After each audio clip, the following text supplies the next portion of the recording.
Go. Well, hi everybody. I'm Sheldon Fetty. I'm an alcoholic, and it's an honor and a privilege to get to be here and hang out with you guys. I can't see everybody that's in the meeting, but glancing at the screen, I have some very dear friends that are here with us. I've got at least one guy that I sponsor and at least one of my heroes. So I am where I belong. I am dead center in Alcoholics Anonymous, and this meeting comes out of Kingsport, and I'm going to be there in August. So if you're in Kingsport, you'll be able to determine by the end of this talk whether or not you want to come to that function. So that's good. You kind of get a preview without leaving your house. So I'm excited for you there. So I am sober since July 17th of 96, which means this past Wednesday, I celebrated 28 years of sobriety. And for that, I am incredibly grateful. My mind is blown. I got sober when I was 28, which means that for half my life, I have been an active everyday member of Alcoholics Anonymous. I'm really grateful to tell you that I have never gone more than a week without a meeting, and that's really rare. That's been because of circumstances like vacations or other obligations where it was impossible. I'm an everyday member of Alcoholics Anonymous, and sometimes I think, you reflect a little sometimes around birthdays, and this might sound strange. I am not surprised I'm sober 28 years. I'm not. I don't think that that's surprising at all. If you are an everyday member of Alcoholics Anonymous, if you have a sponsor and you sponsor guys, if you're involved in prayer and meditation, if you have a life that is encompassed in the steps, and you're in service and you're part of the fellowship, if you're doing what I heard referred to a few times as if you've come all the way in and you've sat all the way down, Alcoholics Anonymous works. And so it is not surprising that I celebrated 28 years. What is shocking is that for 28 years, I have consistently been involved in Alcoholics Anonymous. That's the miracle. That's the thing that blows my mind, because I bore easy. I do. I'm the guy. Wilson talked about the good is the enemy of the great. And I live my life in every area other than Alcoholics Anonymous. I live my life with, that's good enough. The house is clean enough. That food's healthy enough. That everything's good enough. And with that personality, for me to have been actively involved in Alcoholics Anonymous for 28 years is absolutely mind-blowing. And so the next thought is why? Why would that be true? And obviously the grace of God is a big part of that, right? It's because for some reason, unbeknownst to me, God has given me the desire to do that. But I will tell you, the one thing that the people that have long-term sobriety seem to have in common, let me correct that. The one thing that people with long-term sobriety that stay active in Alcoholics Anonymous seem to have in common is that we found a joy here. We found a way to really fall in love with AA. When I think about my life, I was talking to my son earlier on today, and he likes to tease me.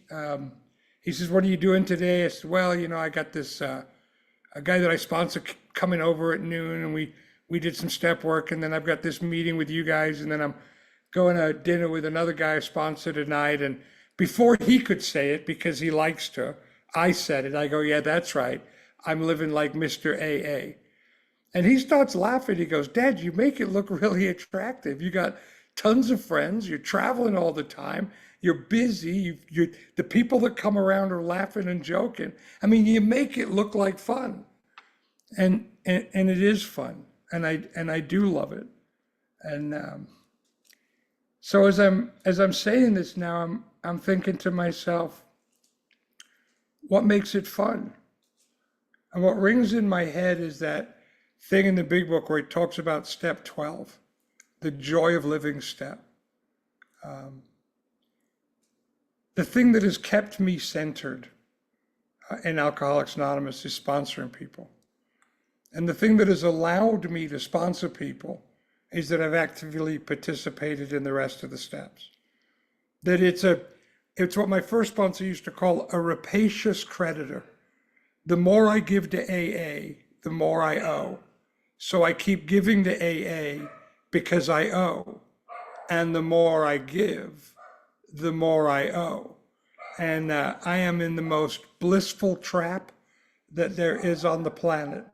The trap of giving and getting and owing and giving and getting and owing in Alcoholics Anonymous. So that's the sum total of my birthday pitch. Now let's talk about my story a little bit. I drank too much, and it at some point became clear that I should stop.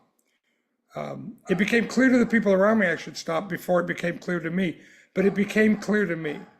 And I know it became clear to them because they were telling me in my early 20s, at 21, 22, 23, I'm getting in trouble at work. And I'm hearing things from my boss like, Sheldon, you're a great employee and you do a really good job and people like you, but you drink too much and it causes problems. And if you only didn't drink so much, you'd be okay. And I heard it from a couple of judges, not in that way. They didn't know me. They didn't tell me I was a wonderful guy, but they did tell me I was in trouble because I was drinking too much. And my mom with tears in her eyes, if you just didn't drink and do that dope. My dad begging me as I'm going back to get money from him one more time. Sheldon, for God's sakes, you've got so much talent, so much ability. If you just quit drinking, you'd be okay. My dog is here. She's a newcomer dog. She promised she'd be quiet, but she's broken her promise as most newcomers do. So hopefully you guys are dog lovers. But my dad, my mom, my friends, my boss, Lauren Fall. I mean, I'm hearing it for a couple of years before I'm able to get sober. I'm hearing, Sheldon, if you would just quit drinking, your life would be better. You'd be a better guy, blah, blah, blah. But I didn't believe him. I didn't believe him because I was having fun. I didn't believe him because drinking was the thing that made me feel connected. It was the thing that made me feel alive. I just really I was having a blast. But at about 25 years old, the fun kind of stopped. I'd lost a couple of good jobs. I had gotten fired from a job where I was working for a big corporation. It was an amazing gig, and I lost that job. And I had a good resume. I was able to get another good job and another good job, but I lost those jobs. And by the time I was 25 years old, I was broke, and I was living on friends' couches. And you know the drill. I would stay on someone's couch until I did something embarrassing or inappropriate, or they just got sick and tired of me and they kicked me out, and I went to live on somebody else's couch. And occasionally I'd rent a room from someone, but I couldn't pay the rent consistently, and so I'd end up getting thrown out of there. And I'm 25 years old, and my life is starting to become, as cliche as it is, it was starting to become unacceptable to me. And I started to think about all those people who told me that if I quit drinking, I'd be okay. And I started to think, you know what? Yeah, it's time to quit drinking. It's time to straighten up. It hadn't been that long since I'd had the big corporate gig. I thought if I can get sober and turn my life around, I could probably get another good job. If I can get sober and turn my life around, I'm only 25 years old. Maybe I can go to college. I don't know. Maybe I can find a girl. Maybe I can settle down. Maybe I can have some kids. Who knows? Maybe I'll buy a house. But it's time for me to straighten up. I went to a 7-day detox in Staten, California. It was a homeless shelter, county funded. And I went there, and in those 7 days, I got a dose of hope. Because there are people coming in from AA they sound like they drank like me. They sound like they got in trouble like me. They sound like my kind of people. But they weren't drinking. They were AA members, and their lives had started to make sense. And I thought, maybe I can join this organization. Maybe I can hang out with these people. Maybe, I don't know if I'll quit drinking altogether, but maybe I'll certainly, cut back or whatever. And maybe I can turn my life around. I left there and I went to a halfway house. And I was at the halfway house for about 2 weeks. I'm about 3 weeks sober. And something happened to me that was really surprising to me. I'd been told by all those people, as I mentioned, that if I just didn't drink, my life would be okay. And they believed it. And I believed it because when I look back at my life, all of the problems and trouble that I'd had, again, cliches are funny. They're cliches and they're annoying. But the reason they're cliches is because they're true an awful lot. So we repeat them, right? But every time I drank, I didn't get in trouble. But every time I got in trouble, I was drinking or doing dope. And it became clear it was time to quit, and I quit. And I honestly imagined that if I was to put the plug in the jug, put the bag in the bottle down, that I'd be okay. And here I am 3 weeks sober, and I don't feel okay. I don't know what I expected, but I expected that my life would start to make sense. I expected that the pieces of the puzzle would start to click together. I expected that I would be glad I was sober. But I'm telling you, I'm 3 weeks sober, and I'm starting to feel this weird low-level anxiety. I'm starting to feel this emptiness inside. I'm starting to get frustrated. I'm getting in little fights with people that I don't even want to be in fights with them. I'm arguing about stuff I don't even really care about. I didn't have the word afraid yet. That word was to be given to me later. But in hindsight, what I am is I'm afraid. I start thinking to myself, if this is how you guys want me to live, if you want me to live sober, I don't know if I can do it. It's not dramatic. It's not a forceful feeling. It's a nagging emptiness that's like, oh my God, this is what it's going to be like. I don't think I can do this. I don't think, and if you go to some old timer and you say, well, I'm feeling this anxious, lonely, frustrated, uptight, afraid, kind of low-level depressed feeling, and what's really bothering me is that I don't think I can live my whole life this way. Well, you know what they're going to say. They're going to say, oh, Sheldon, we don't get sober one life at a time here. You don't have to worry about staying sober forever. In AA, we get sober one day at a time. And they say it like it's good news. But what it feels like to me is a prison sentence. What it feels like to me is punishment for my alcoholism. What it sounds like to me is, Sheldon, we're going to get sober one day at a time. One long, miserable, depressing, boring, painful day at a time. And then with an echo effect, forever, ever, ever. And it doesn't help. And then they say, if you get that look on your face, like I get that look on my face, they say, and if you can't do it one day at a time, just do it 1 minute at a time. 60 painful seconds. I can almost hear the clock ticking, tick, tick, tick. I can't do it. I just can't do it. I'm not going to live my life that way because of what I think you offer me. See, I've never had a sponsor. I've never worked the steps. I've never had a home group. I've never sponsored anyone. I've never done service work, and I'm not involved in the fellowship. I'm not an everyday member of Alcoholics Anonymous. At this point, I am a visitor, a new visitor to Alcoholics Anonymous. And what I think you offer me is this. If I come to your damn meetings, and I set up the chairs, and I greet at the door, and I do all the nonsense you want me to do, that I'll end up with a life that looks like this. I'll show up at the meeting every day at 7 o'clock, and some guy will greet me and say, how's it going? And I'll say, terrible, terrible. I'm uncomfortable, I'm anxious, I'm frustrated, my life makes no sense. I'm dying to get drunk. I am really on the edge of my seat. I feel this empty, lonely, inadequate, worthless feeling of self-pity and anxiety. But at least I'm sober. How about you? And you'll say, the same, see you tomorrow. And this is the life I think you offer me. I think you're offering me one day at a time, 3 weeks sober, forever. And I can't do it. So I come up with a plan. And it's a good plan. And here's the plan. I'm not going to burn my life to the ground. Why would I? I'm not going to go off the deep end. That would be stupid. I'm not going to live like I was 3 weeks ago. I mean, come on. I'm awake in my own life. I know what's going on here. But what I'm going to do is I'm going to have one. maybe two, three at the most, no more than four. I'm just going to do something to take the edge off. I got an edge on, and I'm going to do something to take the edge off. So I go out to have one, maybe two, three at the most. I go out to be able to breathe, just do something to be able to breathe. And I'll be damned. Next day, I wake up with no money in my pocket. Next day, I wake up having missed my appointments. Next day, I wake up, with shady memories of saying the wrong thing to the wrong person, of embarrassing myself.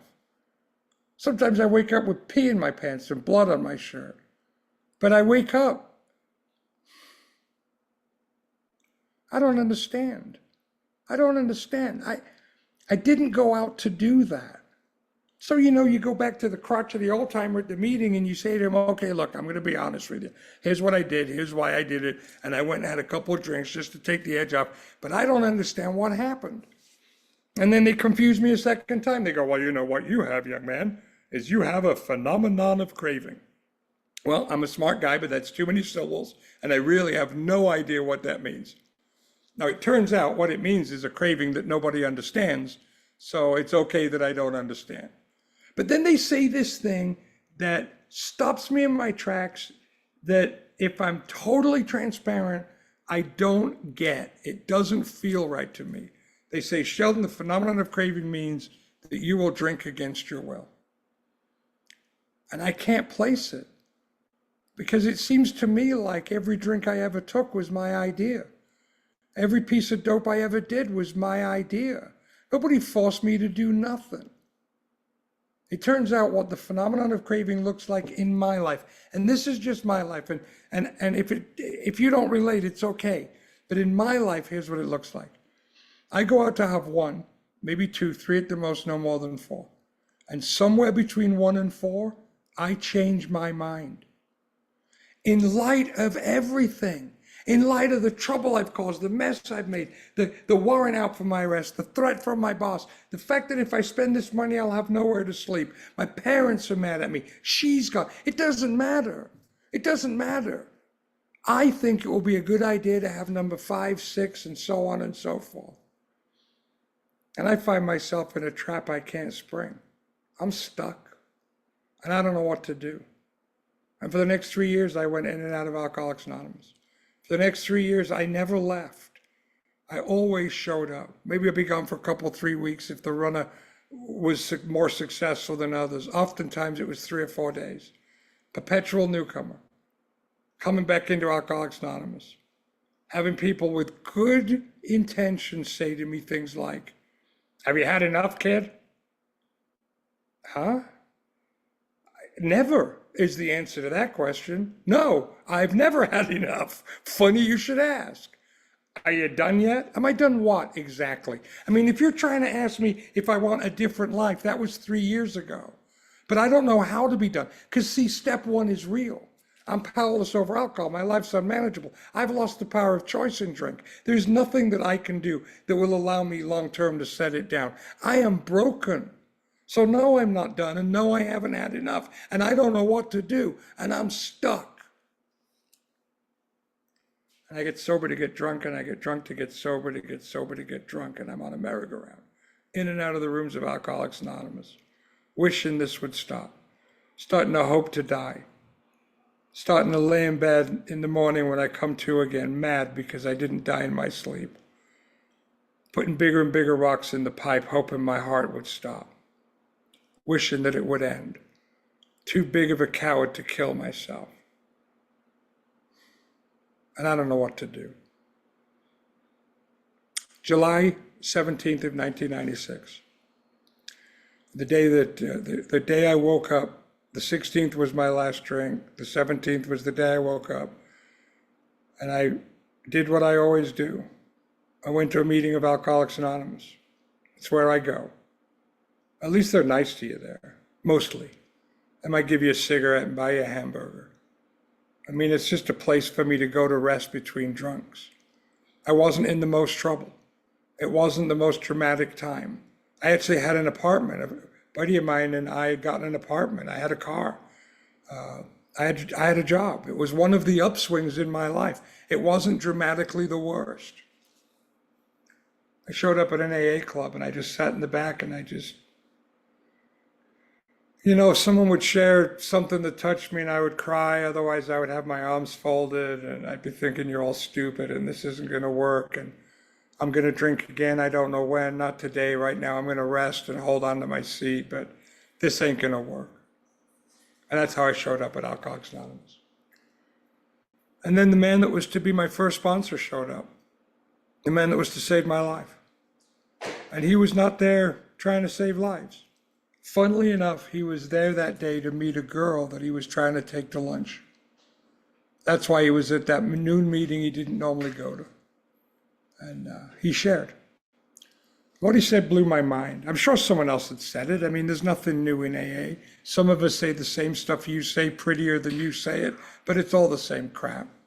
And what he said was, he said that his alcoholism for him started where the bag and the bottle ended. He said that he didn't suffer from his drinking as much as he suffered from his sobriety. And unless he found a way to live comfortably in his own skin sober, he was going to drink again, and he knew that. And at that time, he was sober 17 years. And I could tell that he knew how I felt. And I could tell he didn't feel that way anymore. So I went up and I asked him for help. And two things happened in that moment that made him a good member of Alcoholics Anonymous. The first thing was he turned to the girl he was going to take to lunch and he said, "Rain check, I need to talk to this guy." And the second thing that he did was he told me he would sponsor me. See, I couldn't ask him to sponsor me. I couldn't ask a girl at the high school dance to dance. Hell, I can't even ask a girl to dance now, let alone in high school. So I couldn't have asked him to sponsor me. Sometimes, I get a little sidetracked here, but sometimes guys will tell me that they're struggling getting people to ask them to sponsor them, and I kind of watch them a little bit to see what they're doing. And what they do is they raise their hand at the end of the meeting, right? Anybody willing to sponsor, raise your hand. As if some newcomer's sitting there going, I hope Sheldon raises his hand. I hope he does. If he does, I'm going to go up and ask him because it was so beautiful what he shared. And this is the first time in my life I'm going to have any nerve to do it. And I'm going to do. No, they ignore you. Of course they do. Or you go up and you talk to a new guy and you agree and you say, well, here's my number. Call me. They're not going to call you. They're terrified. Think about when you're new. Nobody ever calls me. Of course they don't call you. You want to sponsor people, ask them their name and remember it. And next time you see them at the meeting, go up to them and say, hey, Bill, nice to see you again, my friend. How have you been? And on the outside, they're going to go, fine. And on the inside, they're going to go, he remembered my name. Oh my God, he remembered my name. I can't believe it. He's being nice to me. Even better, trade numbers with them and call them the next day. If you will do that, if you will get newcomers' numbers and you will call them the next day, you will complain like I do that your phone rings too much. And you will not be wondering whether or not you can get there's two kinds of people. I'm getting on a tangent here, but there's two kinds of people that sponsor people in AA. One is my new guy who's got his first 2 or 3 sponsees, and he panics when the guy doesn't call him. And he panics when he gets his feelings hurt when the guy switches sponsors. And this guy's like me and many of my friends. And when the guy switches sponsors, we're like, thank God. I'm so busy. I'm so busy. Maybe someone else could help him, right? Because we're just so inundated, and it's beautiful. It's beautiful to be inundated like that. He took me to a detox meeting, not as a client. He took me as a panel member. I was 3 days sober. It was a 7-day detox, so half the clients were sober longer than me. I did not go to share any wisdom. But he took me there, and he said to me, if you're going to stay sober, and you're going to be happy in Alcoholics Anonymous, you're going to go where newcomers go. If you want to catch fish, go where the fish are.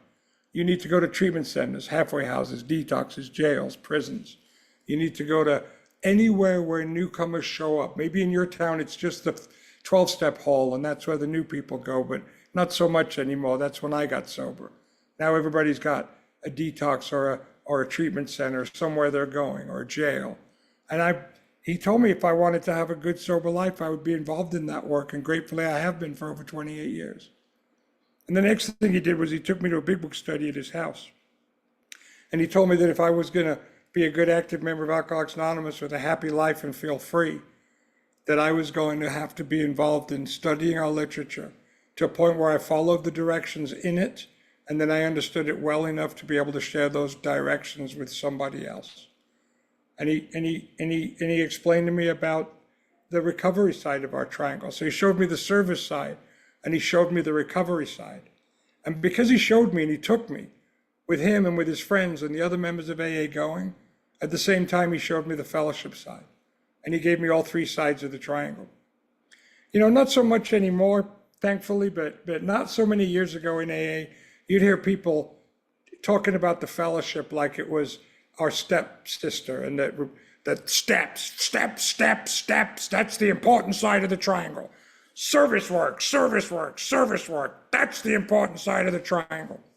Well, I gotta tell you, I went through a divorce 6 years ago, and the steps in service were not the ones at 3 o'clock in the morning I was calling while I was crying myself to sleep at night. It was the fellowship. 4 years ago, I broke my back and I couldn't get out of bed. I had to have surgery, and it was a terrible time. And it wasn't the steps or the service work that carried me through that dark night of the soul. It was the people that I love in Alcoholics Anonymous. It was the fellowship. Our triangle, and I'm going to make you know how smart I am now because I'm going to use long mathematical terms.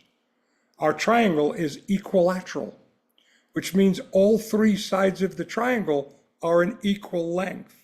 Are you ready for this? It is not an isosceles triangle, which would mean the fellowship side of the triangle is an itty-bitty short one and the other two are longer. It is a three-sided triangle surrounded by the circle of God, and in that three-sided triangle, I need to be involved in all three sides if I'm going to have a good and happy life. And you go back in time in my talk to those happy people in long-term sobriety with a love and a passion for Alcoholics Anonymous, and they won't share their AA resume with you because you quit doing that about 5 years sober. If you're 5 years sober, you should be sharing your resume. It's an important part of your growth. But the people that are sober a long time and they've been doing AA for a long, they won't share their resume with you. But if you push them and you ask them, they'll tell you about their fellowship. They'll tell you about their service work. And they'll tell you how they're involved in the big book of Alcoholics Anonymous and the steps and working them themselves and helping other people work them. They'll tell you about that three-sided triangle because that's how you light the fire. You need all three sides of the triangle. So I have a conversation with this guy about step one, and step one was easy for me. Listen, your sponsor might want you to write a treatise on step one. He may. My sponsor did not require that of me. My sponsor had a very short conversation with me because it was impossible to live in my life and not understand, having gone in and out for 3 years, that I was powerless over alcohol. We didn't need to discuss the unmanageability of end-stage alcoholism. I will tell you that I think we get confused in AA sometimes, and what we talk about as unmanageability is not really a step one issue at all, because we're not drinking, and step one's about drinking. The unmanageability of living a sober life is a step 6 problem. And so I don't talk about the unmanageability of alcoholism as a living problem. That's a step 6 problem. I talk about it as a, what's your life like as a newcomer? Is your job a mess? Is your wife mad at you? Do you have warrants out for your arrest? What you're eating? I mean, what's your life like? It probably sounds unmanageable if you're new. So we did step 1 very easily. Step 2 was more difficult because I don't believe in God. And I'm not going to lie to him. I've been lying to people who've been trying to sponsor me for 3 years. Do you believe it? Yes, I believe in God. Let's do a 3rd step prayer. 1, 2, 3, drink. 1, 2, 3, drink. I'm lying about this connection with God because I think you want me to have one so bad. But I don't believe in God.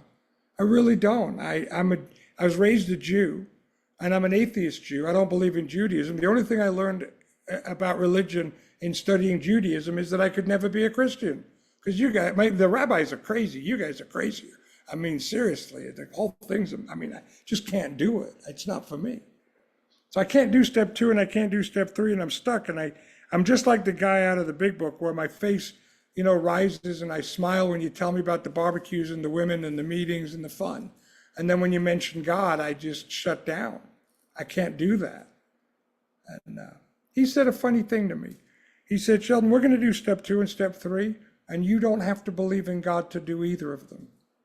I said, what? He said, you don't have to believe in God to do either of them. And he said, I'll prove it to you out of the big book of Alcoholics Anonymous. My sponsor was what I like to call a one-trick pony. All I got's the big book. I'm like that. That's all I got. He said, I'll show you in the big book. But first, I want you to go out to the people in AA that you like and respect, and I want you to ask them why they're sober. Well, that's dumb, because they're all going to say the same thing. If I ask most of you why you're sober, it's like they hand it out on a card. If someone asks, this is the party line, say this. I'm sober today because of a God that I found in the 12 steps of Alcoholics Anonymous. I found a power greater than myself in AA that allows me to stay sober. Amen.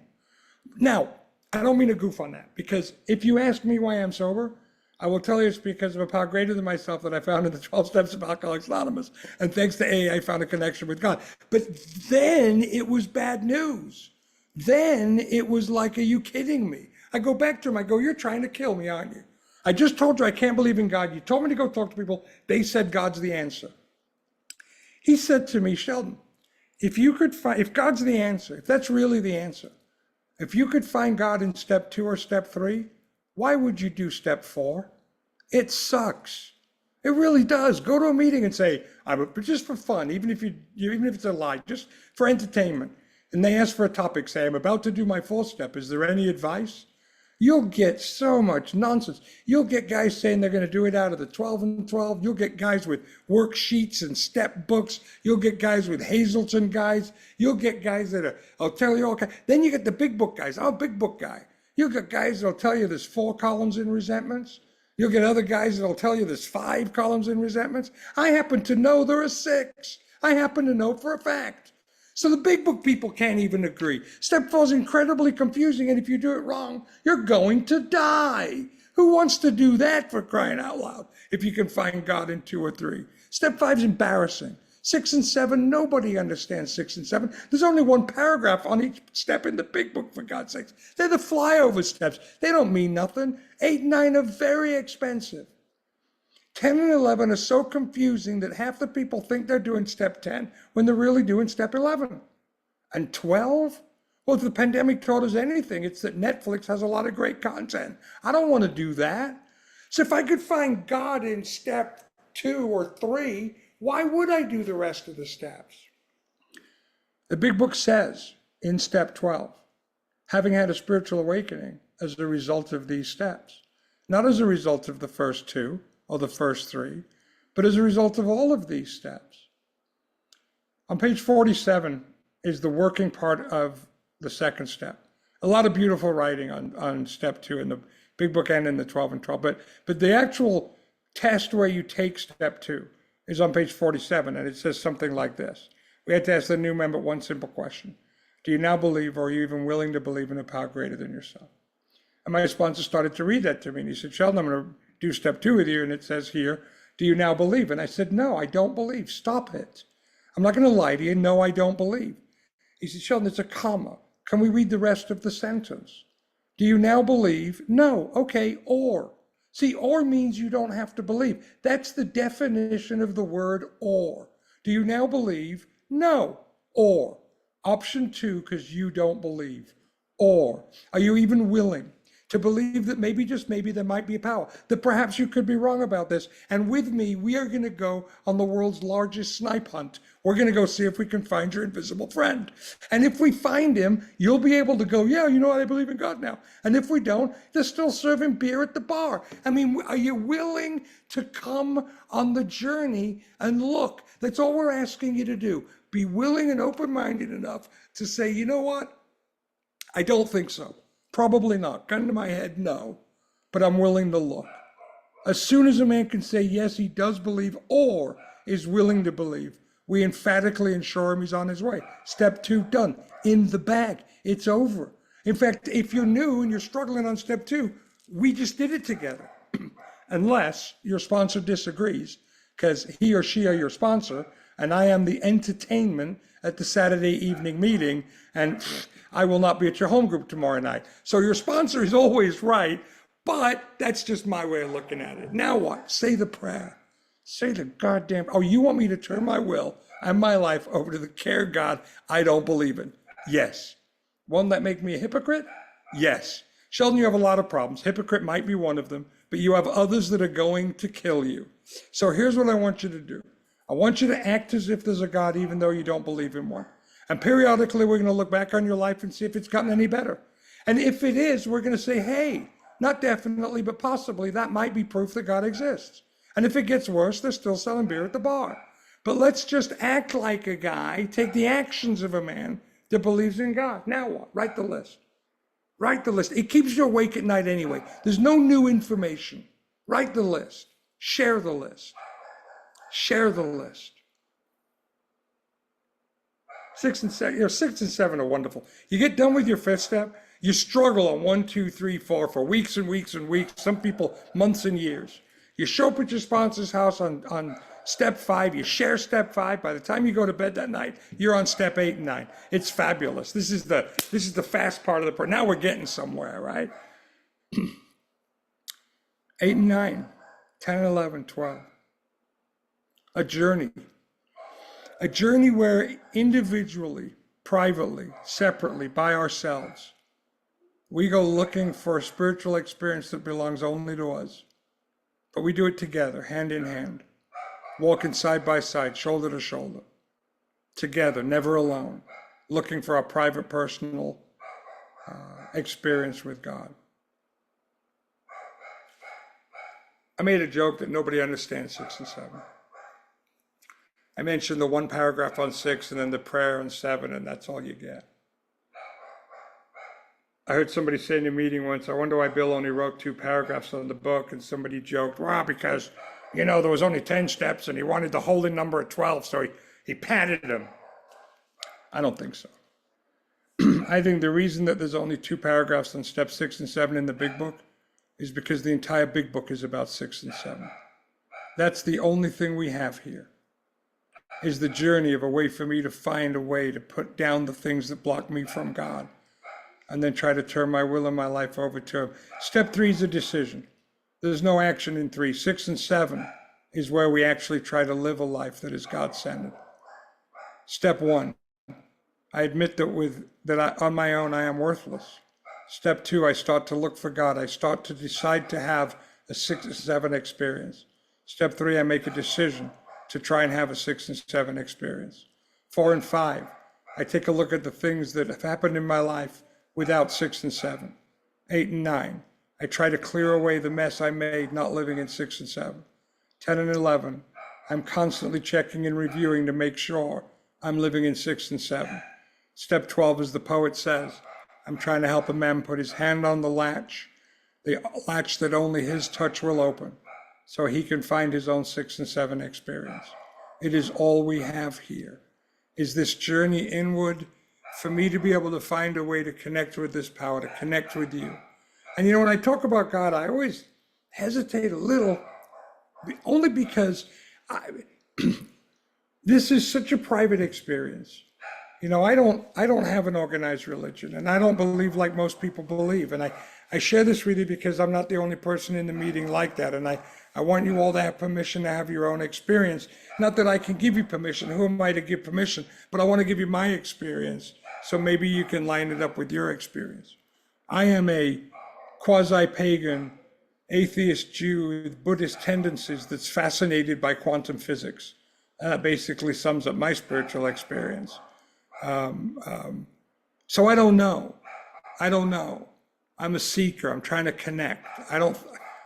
Gosh, if you push me, I'll tell you, I think that all this is, none of it's real anyway.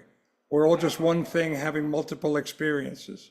I don't know what we're doing here, but I do know there's a power here. How do I know? Because I never asked my sponsor to keep me sober. I knew he couldn't. And I never asked my home group to keep me sober. I knew they wouldn't. I only ever asked God to keep me sober. And that was 28 years ago, and he seems to be doing a pretty good job, so I'm going to continue to ask him. And I think he's going to continue to do it, and for that I'm grateful. I told you I broke my back. Beginning of the pandemic, I actually had a stroke caused by a hole in the heart and a seizure, and in the seizure I shook so violently my L4 vertebrae exploded, and they told me that I might not walk again. They knew there was surgery they could do to fix it, but they wouldn't do the surgery because I'd had the stroke and the seizure, and they were afraid of the anesthesia. So I was laid up in bed, and I had a back brace and a walker, and it was a mess. I'd recently gone through a divorce, and it was public and humiliating, and it was a mess. COVID was going on and my business had always struggled. And, they say that if you have a pre-existing condition, COVID will kill you. And my business had a pre-existing condition and it looked like COVID was going to kill my business. And I was a little depressed, a little put out, as you can imagine. I only had problems in sex, money, and health. I mean, everything else was going fine, I mean, no big deal. Ron used to call me Job. He'd call me up and say, "What's gone wrong now, Job?"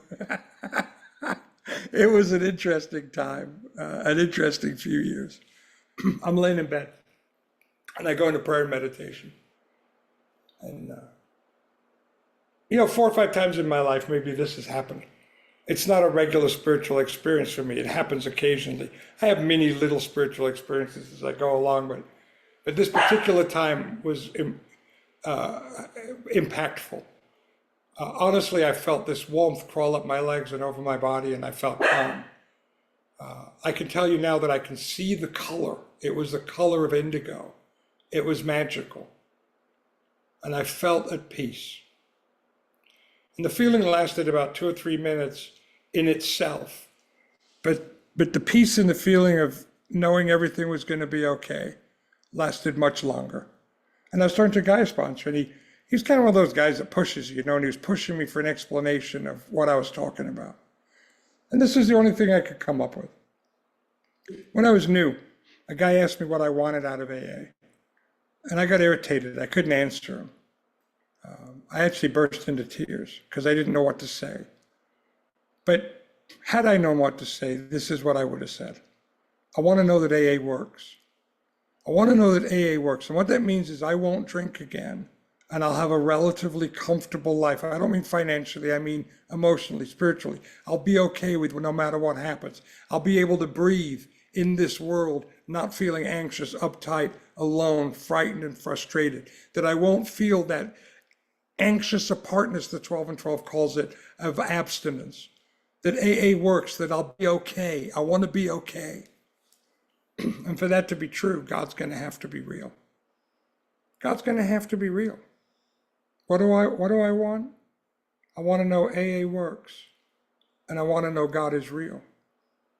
And laying in that bed, not knowing if I was going to walk again, not knowing whether or not my business was going to survive, not knowing whether or not the public humiliation and embarrassment of a divorce was going to subside, not knowing whether or not I would find a new home group or a new sponsor because I'd lost both of those things, not knowing any of that.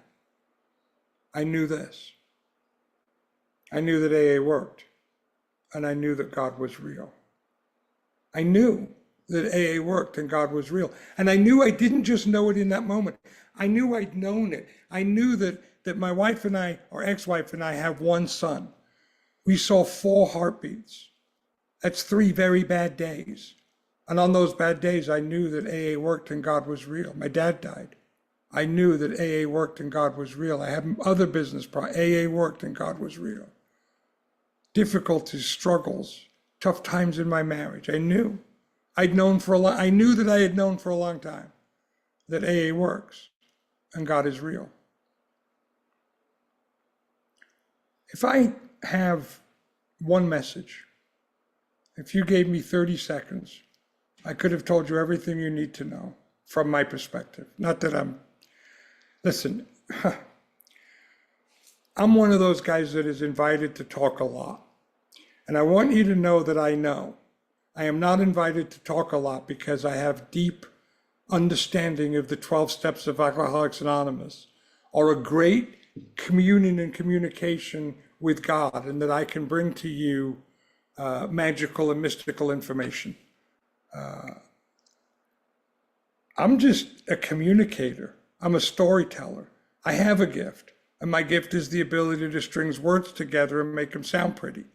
I struggle in my life in many areas all the time. I'm grateful for it because I am driven back to God in step 6. Why does God not make me perfect? Why do I still have problems? Or when do you pray the most? On the good days or the bad days? It is the struggles and the strife that brings me closer to God. It is the problems. Some of us on this Zoom have had really difficult, hard times where we were driven back to our sponsor in tears to write another inventory, to make more amends, to pray and turn ourselves back over to God. And a short time after that horrible moment, we're telling our friends it was the best thing that ever happened to us. And so all of this stuff is to bring me closer to God. But if I had 30 seconds and I had one message, and if I was going to preach at anybody, what I would preach, my message would be that AA works and God is real. See, AA works and God is real. AA works and God is real. Thank you so much for your attention. I've really enjoyed spending some time with you tonight.